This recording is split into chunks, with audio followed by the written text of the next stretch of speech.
आपातकालीन परिस्थितियों से निपटने और सहयोग के लिए दिन में जहां मॉक ड्रिल का आयोजन कर विभागीय क्षमताओं को जांचा गया, वहीं रात में ब्लैकआउट किया गया। ऐसे में राजस्थान में भी कई जिलों में ब्लैकआउट किया गया। कहीं लोगों ने ब्लैकआउट में प्रशासन का पूरा सहयोग किया तो कहीं ब्लैकआउट का मिला जुला असर देखने को मिला। ये तस्वीरें आप देख रहे हैं, 6 तस्वीरें आपकी टीवी स्क्रीन पर। राजस्थान के अलग अलग जिलों की ये तस्वीरें हैं जहां पर कल ब्लैकआउट हुआ। कई जिलों में ब्लैकआउट का असर देखने को मिला। पाली में, झुंझुनू में, उदयपुर, रींगस, झालावाड़ और बांसवाड़ा में ब्लैकआउट हुआ और तस्वीरें आपकी टीवी स्क्रीन पर हैं। प्रशासन का लोगों ने यहां पर ब्लैकआउट के में सहयोग किया है, लेकिन कई जगहों पर ऐसी तस्वीरें भी देखने को मिली जहां पर लोगों का सहयोग कम मिला। हालांकि लोगों को समझाने की कोशिश प्रशासन की ओर से की गई। दिन में मॉक ड्रिल किया गया, रात में ब्लैकआउट किया गया। आपात स्थिति से निपटने के लिए लोगों को जानकारी दी गई और अलग अलग जिलों की 6 तस्वीरें हम आपको दिखा रहे हैं जहां ब्लैकआउट का मिला जुला असर देखने को मिला।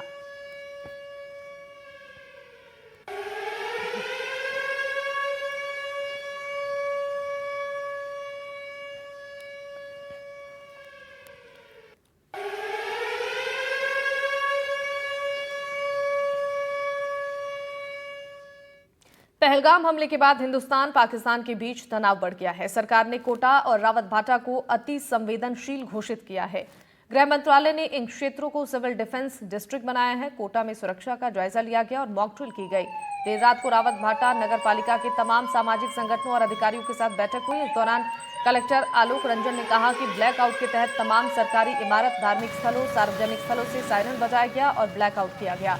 मॉक ड्रिल के तहत रात 11 बजे से सवा 11 बजे तक ब्लैकआउट किया गया। जिला पुलिस अधीक्षक सुधीर जोशी ने कहा कि पहलगाम हमले के बाद देश में तनाव का माहौल है। उन्होंने कहा कि ब्लैकआउट के लिए 3 श्रेणियां बनाई गई थी, जिसमें चित्तौड़गढ़ का रावत भाटा न्यूक्लियर प्लांट प्रथम श्रेणी में रखा गया था। मौके का जायजा लिया है हमारे संवाददाता ने। किस तरह का यहाँ देखिए, हमने अभी इस ऑफ साइड इमरजेंसी का ड्रिल किया था और ऑफ साइड इमरजेंसी के साथ ही सरप्राइज एलिमेंट में जो एटॉमिक पावर स्टेशन है उनकी तरफ से ऑन साइड इमरजेंसी डिक्लेयर की गई थी। उस ऑन साइड इमरजेंसी में हमारा जो काम होता है वो ये काम होता है कि हम लोगों को इवैक्यूएट करें। उसके लिए यहाँ पर प्रशासन की तरफ से बसें आ गई और पुलिस प्रशासन मिलकर के लोगों से अपील कर रहा है कि वो रेडिएशन से घबराए नहीं। आयोडीन की टेबलेट जो है वो हम उनको बांट रहे हैं और उसके साथ में अपने घरों के अंदर रहें। और यहाँ पर डॉक्टर, पैरामेडिक सब आ गए हैं और वो उनको यहाँ से सेफ जगह इवैक्यूएट करके ले जाएंगे। ये केवल इस एक्सरसाइज का सिमुलेशन है क्योंकि लोगों में इस बात को लेकर के अवेयरनेस रहे और ये एक ड्रिल है और इस ड्रिल में जो साइट के अंदर जो काम होना है वो वहाँ की सिक्योरिटी टीम कर रही है। हम पुलिस प्रशासन मिलकर बाहर यहाँ के लिए लोगों की सेफ्टी के लिए व्यवस्था कर रहे हैं। किस तरह का मॉक ड्रिल है? जैसा कलेक्टर साहब ने बताया है, ये मॉक ड्रिल आयोजित करी गई है कि कोई न्यूक्लियर क्राइसिस हुआ है तो साइट के ऊपर तो न्यूक्लियर साइंटिस्ट कर रहे हैं, बाहर पुलिस और प्रशासन मिलकर लोगों को हिदायत दे रहे हैं, समझाइश कर रहे हैं कि किसी भी प्रकार से घबराएं नहीं, पैनिक नहीं करें। और जो स्टैंडर्ड प्रोटोकॉल है, यदि कोई रेडिएशन है तो घरों के अंदर रहें, खिड़की दरवाजे अपने बाहर रखें, किसी भी प्रकार की घबराहट नहीं करें। प्रशासन के द्वारा गाड़ियां उपलब्ध कराई जाएंगी और गाड़ियों से उनको सेफ्टी रेस्क्यू कर लिया जाएगा। तो इसी चीज को हम आज सिमुलेशन से और एक मॉक ड्रिल के माध्यम से लोगों को समझा रहे हैं। और जोधपुर में बीती रात 10 बजे से सवा 10 बजे तक ब्लैकआउट रहा। इस दौरान सभी लाइटें बंद रखी गई। ये अभ्यास शहर की सुरक्षा और आपदा प्रबंधन के लिए तैयारियों को परखने के लिए किया गया। हम ब्लैकआउट देखने के लिए आए। हम इंडियन आर्मी, हिंदुस्तान सरकार और हिंदुस्तान की प्रशासन के हम साथ खड़े हैं, कंधे से कंधा मिला के खड़े हैं। पाकिस्तान अगर ऐसी कोई हरकत करता है तो हम उसको मुंह तोड़ जवाब देंगे। एक बार नहीं 100 बार देंगे। हम पाकिस्तान के इतने टुकड़े करेंगे कि वो दुनिया के नक्शे से गायब हो जाएगा। अब मोदी जी ने ठान लिए, अब हम पीओके पे पूरा संपूर्ण कब्जा करेंगे और हो सके तो पूरा पाकिस्तान पे कब्जा कर सकते हैं। हम हिंदुस्तान की आवाम हिंदुस्तान के साथ है, हम सब भाईचारे में हैं, हिंदू मुस्लिम सब साथ है। किसी प्रकार के हम पाकिस्तान के कोई बेकावा में नहीं आएगा और ना कोई पाकिस्तान से डरेगा। हम पाकिस्तान को मुंह तोड़ जवाब दिया जाएगा और देते रहेंगे। ये आपके माध्यम से सारे शहरवासियों से मेरा आह्वान है कि आज रात को 12 बजे ऑनवर्ड्स अपने को पूरी रात भर का फुल ब्लैकआउट रखना है।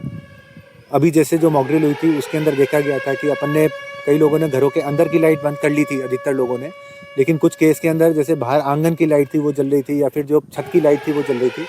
मेरा सभी से यही रिक्वेस्ट है कि आज रात को 12 बजे ऑनवर्ड्स टोटल कंप्लीट ब्लैकआउट अपने को पूरे शहर भर का रखना है। कृपया इसमें सहयोग करें और ये अति आवश्यक है। सर, अब ब्लैकआउट में जो है दूसरा सड़क क्या क्या कमियां जो है वो पाई गई? जैसे मैंने आपको बताया, कुछ एक जो कमियां थी ये नोट की गई हैं। फॉर इंस्टेंस मैंने आपको बताया ना कि अभी जैसे लोगों ने अपने घरों के अंदर की लाइट बंद कर ली, लेकिन बाहर की लाइटें बंद नहीं की, तो वो भी बहुत इंपॉर्टेंट है। और प्लस जो है कुछ एक जगह कुछ इंस्टॉलेशंस की लाइट जली थी, उनको भी हम बंद करवाएंगे। कुछ एक जगह एक आध आइसोलेटेड जगहों पे कुछ स्ट्रीट लाइट्स जली थी, उनको भी बंद कराएंगे। रात को तो आज रात को सारी स्ट्रीट लाइट्स जो है टोटली बंद करवाएंगे। तो इस प्रकार से जो भी ये कमियां मिली हैं इनको दुरुस्त करवाएंगे एंड रात के 12 बजे ऑनवर्ड्स टोटल कंप्लीट ब्लैकआउट अपने को ऑब्जर्व करना है। जोधपुर में ब्लैकआउट का रिहर्सल किया गया। कुछ हमें उसमें कमियां लगी जिनको अभी हम लोग बैठक करके दुरुस्त कराएंगे। और ये निर्णय लिया गया है कि आज रात 12 बजे से लेकर 4 बजे तक जोधपुर सिटी में कंप्लीट ब्लैकआउट रहेगा। उसके लिए भी सभी अधिकारियों को कलेक्टर साहब के द्वारा बुलाया गया है। हम लोग अभी बैठक करके उसको फाइनलाइज करेंगे। मेरी जनता से अपील है कि आप अपने घरों की, अपने घर के बाहर की छतों की, या फिर आपने कोई सोलर कनेक्शन ले रखा है तो उस कनेक्शन की लाइट काट करके फिर सोएं। आज रात 12 से लेकर सुबह 4 बजे तक कंप्लीट ब्लैकआउट रहेगा, जिसका अभी हम अनाउंसमेंट भी करा रहे हैं और आप लोगों के माध्यम से लोगों से आह्वान भी कर रहे हैं। सीकर में भी बीती रात 10:45 से 11 बजे तक ब्लैकआउट रहा। युद्ध का सायरन बजने के साथ ही शहर में ब्लैकआउट के दौरान लाइट बंद कर दी गई।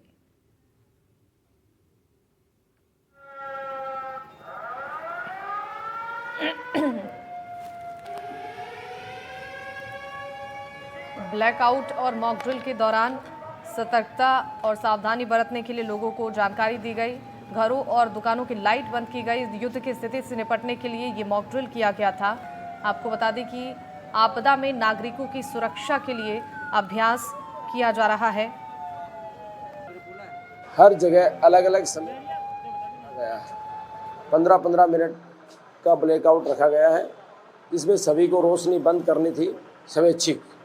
इसमें सीकर कस्बे में भी 10:45 से 11 PM तक ब्लैकआउट था, जिसके तहत सभी ने स्वेच्छा से अपनी अपनी रोशनी, जो प्रतिष्ठान है, होटल, ढाबे, वाहन जो भी हैं, उनमें ब्लैकआउट के तहत अपनी रोशनी बंद रखी है।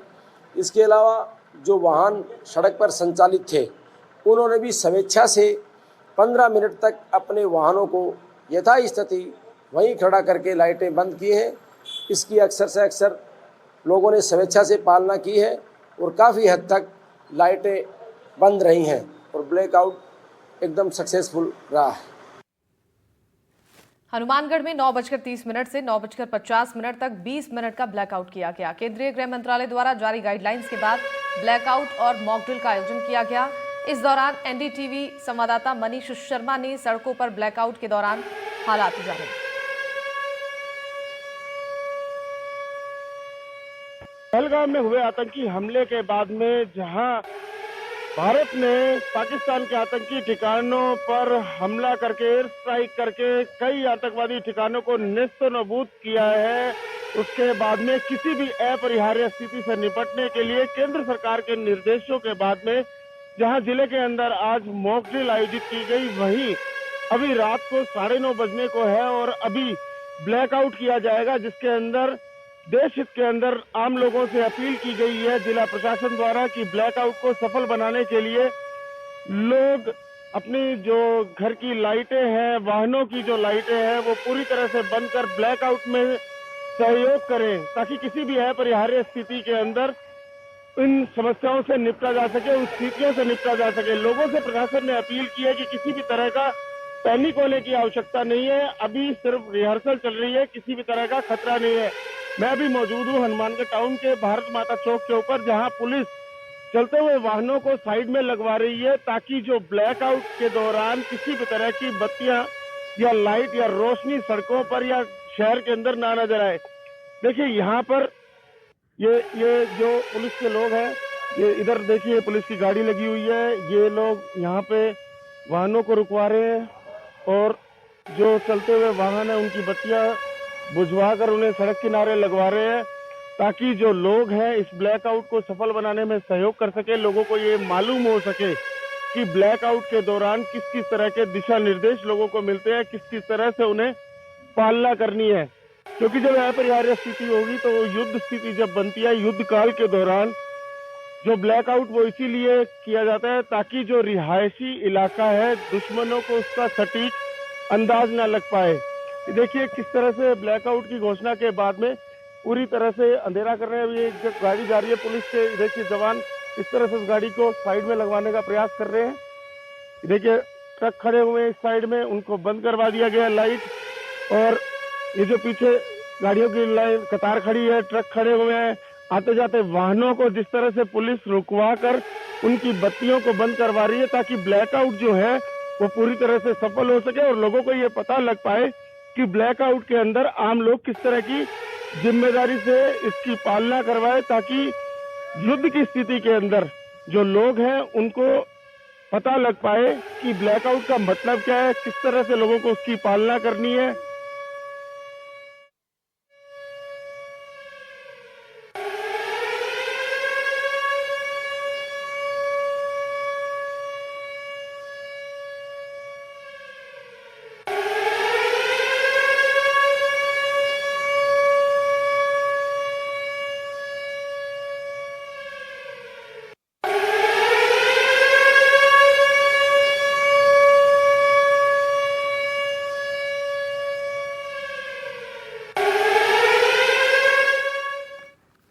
चलिए बढ़ते हैं आगे। कोटा में भी ब्लैकआउट का असर दिखा। सायरन बजने के बाद ब्लैकआउट का असर दिखाई दिया। रात 10:15 बजे से 10:30 बजे तक ब्लैकआउट में रेलवे स्टेशन और सड़कों पर अंधेरा पसरा रहा। कोटा में भी ब्लैकआउट का असर साफ तौर पर नजर आ रहा है। कोटा शहर की तस्वीरें आपको दिखाते हैं। पूरा शहर जो है अंधेरे में डूबा हुआ है। जिस तरह से गाइडलाइन जारी की गई थी उसके मुताबिक जो है 10:15 बजे से 10:30 बजे का टाइम जो निर्धारित किया गया था, उस बीच कोटा शहर पूरी तरह से बिजली यहाँ पर जैसे गुल हो गई है। जो जिस तरह लोगों को जागरूक किया गया था, क्षेत्र के सभी थाना अधिकारियों द्वारा निर्देशित किया गया था कि ब्लैकआउट के दौरान शहर की पूरी लाइटें जो है वो बंद रहेगी, वो पूरी तरह से बंद नज़र आ रही है। इसके अलावा बस स्टैंड, रेलवे स्टेशन और तमाम जो जगह है, पूरे जो बाज़ार हैं वो पूरी तरह से यहाँ पर आप देख पा रहे हैं। तस्वीरों में कुछ नज़र नहीं आ रहा है, सिर्फ अंधेरा ही अंधेरा नज़र आ रहा है। और जिस तरह गाइडलाइन जारी की गई थी केंद्रीय गृह मंत्रालय की ओर से, उसकी पालना में आज दोपहर पहले सायरन बजाया गया, जिसमें सुरक्षित स्थानों पर लोगों को जाने की अपील की गई थी। उस अपील की भी पालना लोगों ने मुस्तैदी के साथ में की और जो नागरिकों की सुरक्षा को सुनिश्चित करने की पहल की जा रही है, जो तमाम जागरूकता अभियान चलाए जा रहे हैं, उसकी पालना जो है कोटा शहर में मुस्तैदी के साथ की जा रही है, गंभीरता के साथ की जा रही है। अंधेरे में पूरा शहर डूबा है। शहर के तमाम जो बाज़ार हैं वो पूरी तरह से बंद है। इसके अलावा जो पूरा का पूरा इलाका है, नया कोटा, पुराना कोटा और क्षेत्र का कोटा का जो ग्रामीण इलाका है वो भी पूरी तरह से जो है बिजली वहाँ पर गुल है। सबने जो है गाइडलाइन के मद्देनज़र सभी ने बिजली अपने मकानों की, दुकानों की, इसके अलावा तमाम वो जगह जहाँ पर रोशनी हो रही थी उस रोशनी को पूरी तरह से बंद कर दिया है और गाइडलाइन की पालना मुस्तैदी के साथ की है। कोटा से सहयोगी हेमंत जोशी के साथ शाकिर अली, एनडीटीवी।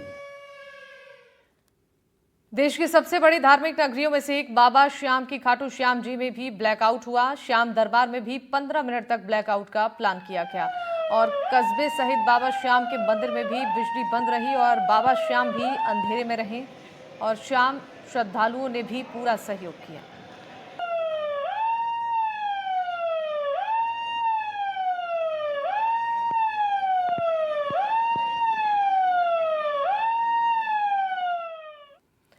केंद्रीय गृह मंत्रालय के निर्देशानुसार डूंगरपुर जिले में भी ब्लैकआउट का अभ्यास किया गया। इस दौरान शहर की फतेहगढ़ी से आपातकालीन सायरन बजने के साथ 9:15 से 9:30 तक 15 मिनट का ब्लैकआउट का अभ्यास हुआ। शहरवासियों ने अपने घरों, दुकानों और होटल सहित अन्य प्रतिष्ठानों में खुद ही लाइट बंद रखते हुए सहयोग किया। हमें निर्देश प्राप्त हुए हैं केंद्र सरकार और राज्य सरकार के द्वारा, उसी के तहत आज ये ब्लैकआउट जो था पूरे ज़िले में हमने करवाया है। हमारा जो टाइम निर्धारित था वो 9:15 से 9:30 बजे का था उसमें अभी जैसे शहर का हमने देखा तो काफ़ी अच्छी कंप्लायंस रही है। हम लोग जो हमारे दूसरे क्षेत्र हैं उनसे भी अभी रिपोर्ट प्राप्त कर रहे हैं, जो हमें बताया जा रहा है कि काफ़ी अच्छी कंप्लायंस रही है। और आपके माध्यम से यही अपील रहेगी कि इस प्रकार की अगर एक्सरसाइजेज आगे भी होती हैं तो उसमें प्रशासन को पूर्ण सहयोग करें। राजसमंद में भी ब्लैकआउट का असर देखने को मिला। इस दौरान जिले में सायरन बजाए गए और सायरन बजते ही घरों और दुकानों की लाइटें बंद कर दी गईं। जिले में ब्लैकआउट का असर रात 10:30 बजे से 10:45 तक रहा, लेकिन ब्लैकआउट का कोई भी असर हाईवे और शादी समारोह में नहीं देखने को मिला।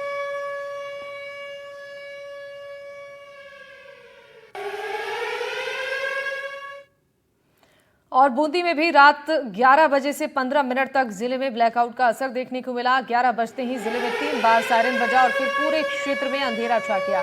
इस दौरान प्रशासन और पुलिस मुस्तैद दिखी।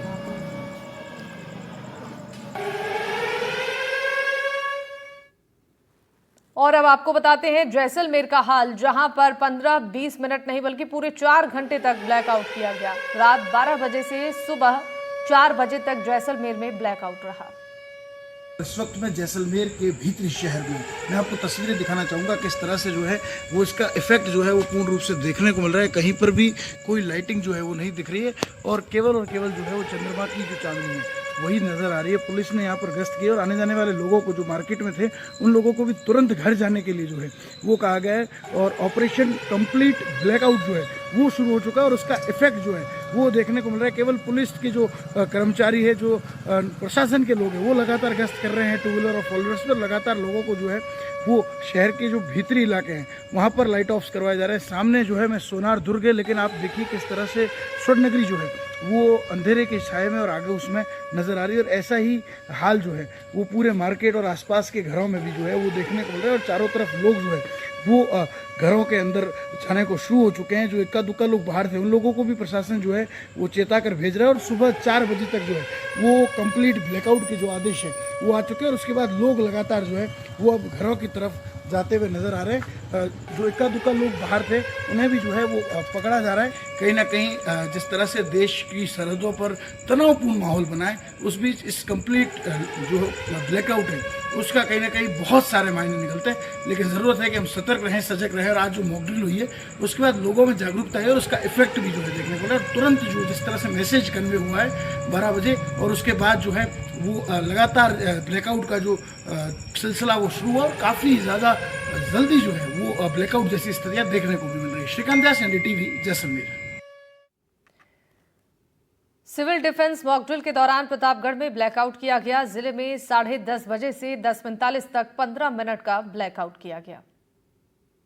सिविल डिफेंस मॉक ड्रिल के दौरान प्रतापगढ़ जिले में भी ब्लैकआउट किया गया है। तमाम जो शहर की लाइट है वह शहर वासियों ने जब अलार्म बजा, सायरन बजा, उसके बाद ही बंद कर दी है। तमाम जो लोग हैं वो पूरा समर्थन कर रहे हैं, कहीं ना कहीं देश हित के अंदर साथ में खड़े हुए हैं। क्योंकि आज दोपहर की बात की जाए तो प्रतापगढ़ में मॉक ड्रिल की गई थी, जिसमें बालक छात्रावास के अंदर प्रतापगढ़ जिला कलेक्टर डॉक्टर अंजलि राजौरिया ने वहां सबसे पहले पहुंचकर जो प्रशासनिक अधिकारी है उन्हें तमाम अधिकारियों को और आपदा प्रबंधन की टीम को सूचना दी कि यहाँ पर जो बालक छात्रावास है यहाँ पर एक बम विस्फोट हुआ है। उसके बाद में तमाम अधिकारी, प्रशासनिक अमला और चिकित्सा विभाग के तमाम अधिकारी मौके पर पहुंचे। चाहे बात की जाए एम्बुलेंस की बात की जाए या फायर ब्रिगेड की बात की जाए, तमाम जो अधिकारी है वह अपने अपने वाहनों से पूरी तैयारी के साथ बालक छात्रावास पहुंचे। उसके बाद वहां पहुंचने के बाद में तो वहीं भीलवाड़ा में ऑपरेशन सिंदूर के बाद महिलाओं में उत्साह देखने को मिला। सेना के ऑपरेशन को गौरवशाली बताया गया। सेना के जयकारों से चौराहे गूंजते हुए नजर आए। बहुत ही अच्छा, क्योंकि मुझे लगता है कि जो इंडिया ने किया है वो बहुत सही किया है। क्योंकि ईंट का जवाब हमें पत्थर से ही देना पड़ेगा। अगर हम डर जाएंगे तो उनको लगेगा कि नहीं ये तो कमजोर है, अभी एक बार हमला हुआ फिर वापस बार बार वो तो ऐसे ही करेंगे। तो मेरे को बहुत गर्व हो रहा है कि बहुत अच्छा कदम उठाया इंडिया ने। ऑपरेशन सिंदूर जो है हमारे लिए बहुत गर्व की बात है कि सेना ने एक गौरवपूर्ण कार्य किया है कि जिन महिलाओं का सिंदूर जो उजड़ा है उनको आज एक जो है इंसाफ मिला है देश के लिए कि भाई किस प्रकार जो महिलाएं हैं वो अपने जो वहां पर जो शहीद हुए हैं उनका भी उन्होंने जो माहौल वहां का रहा है किस तरह उन्होंने अपने आप को बचाए रखा है और जो है अपना सिंदूर जो है उजड़ जाने के बाद महिला की क्या हालत हो जाती है। तो जो सेना है उनकी सेना ने जो कार्य किया है वो बहुत गर्व की बात है। जो ऑपरेशन सिंदूर जो अपने भारत ने आज पाकिस्तान के ऊपर किया है उससे अपने जो इंडिया की जितनी भी औरतें हैं जिन्होंने अपना सिंदूर गंवाया था वहां पे अभी उस हमले में, तो उनको बहुत गौरवान्वित हो रहा है आज और उनका सीना फूल गया है इससे कि अपनी भारत की सेना ने आज वो करके दिखाया है जिससे वो बहुत खुश है और अपने भारत की महिलाएं सारी खुश है।